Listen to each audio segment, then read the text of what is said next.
Question 23. The question stem asks for something that would allow the philosopher's conclusion to follow logically, if we were to assume it. Those keywords indicate that we are dealing with a sufficient assumption question, and our job is to prove the conclusion true. Before we can prove it true, we have to find what it is, and helpfully they've put a thus right in front of it. Thus, actions that would be reasonably expected to leave unchanged the aggregate well-being of the people affected by them are also right. This kind of wordy, convoluted structure is pretty common anytime they put the word philosopher in front of the stimulus. Philosophers like to use normal language in weird ways, and this is a good example of that. So interpreting that sentence, basically any action that would neither hurt nor harm people, something that's like right in the middle. This conclusion says that that kind of action, that neutral action, is right. And morally right, as they define in the first sentence. So the first piece of evidence that we're given to prove this conclusion is that an action is morally right if it would be reasonably expected to increase the aggregate well-being of the people affected by it. Or in other words, if it makes people better off, it's morally right. The second sentence does two things. It tells us that an action is morally wrong if and only if.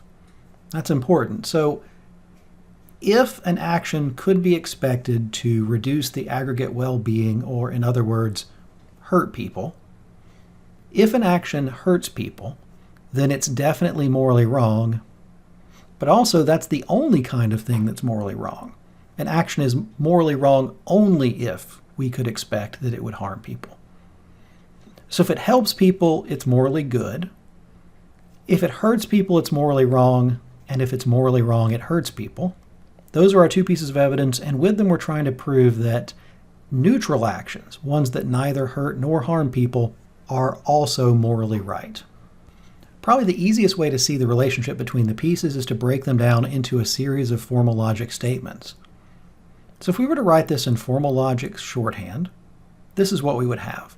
The first piece of evidence in blue, if it increases the well-being of people, or if it helps people, it's morally right.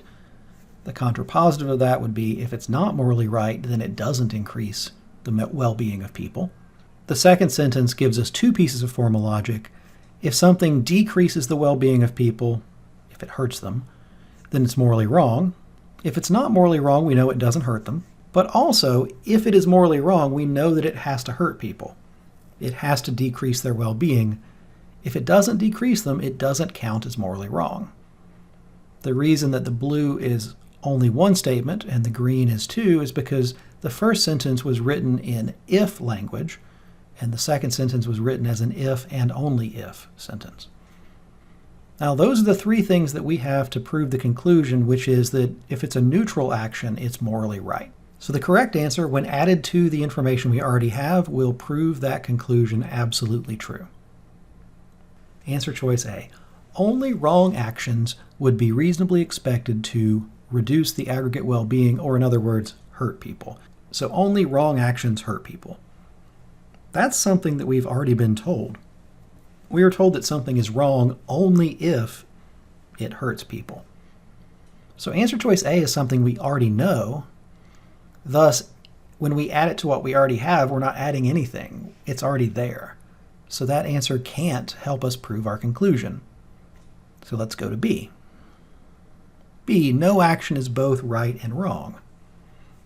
This is close to what we want, but not quite there. So we know for sure from the stimulus that these neutral actions, the ones that neither hurt nor harm people, we know that they are not morally wrong. Because the only way to be morally wrong is if you hurt people. This says it's impossible to be both right and wrong. But finding out something isn't wrong then wouldn't prove that it was right. For example, think, if you are 30, then it is true that you are not 5. But it doesn't follow if you're not 5, you're definitely 30. You could be an age in between, you could be on either side of 5 and 30. Saying that something can't be both isn't going to help us prove that a neutral action is morally good. So let's go to answer choice C. any action that is not morally wrong is morally right. Now this is our answer. Again, it might be easier to see it if we use a little bit of formal logic. So remember the statements that we had earlier. This was the evidence that we already had. If we were to translate answer choice C into formal logic, any action that is not morally wrong is morally right, we would write that like that. So if something is not morally wrong, we know it's morally right. The contrapositive of that would be if it's not morally right, then it has to be morally wrong. Now, if we take these pieces, we can definitely prove that if something is neutral, it is morally right. If something is neutral, we know it doesn't decrease the well-being of people. We know it doesn't harm them. And if it doesn't harm them, the second sentence told us that it is not morally wrong. Now, if we add the answer choice to this, if it's not morally wrong, then it is morally right, well, then we can prove that neutral things are morally right. Neutral means doesn't harm means not wrong means right. It is sealed. So just look at the other answers to see why they're wrong. Answer choice D, well, all it does is establish that there are some neutral actions out there. There are actions that could be reasonably expected to leave unchanged the aggregate well-being of people affected by them. So they exist. Doesn't prove to us that they're right or wrong, it just says they exist. Answer choice E, only right actions have good consequences, and the have is important here because this argument is entirely composed of things about what our reasonable expectations are. So ironically, what actually happens from our actions is completely aside from this argument. It's only concerned with our expectations. So the actual effects are not going to help us prove that these neutral actions are morally good. So answer choice C is our answer.